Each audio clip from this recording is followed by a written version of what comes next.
Saudara, akibat cuaca ekstrem melanda Kabupaten Jeneponto, satu unit rumah panggung warga roboh dan rusak parah diterjang angin kencang. Hujan deras disertai angin kencang yang melanda wilayah Jeneponto, Sulawesi Selatan, membuat satu unit rumah panggung warga roboh.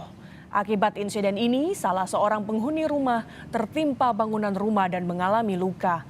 Selain merobohkan satu rumah, angin kencang juga merusak belasan rumah warga.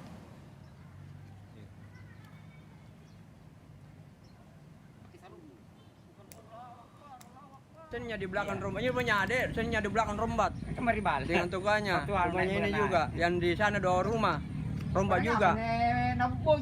Ini nih paling parah. Itu yang di sana 2 rumah, cuma anunya juga, senya juga.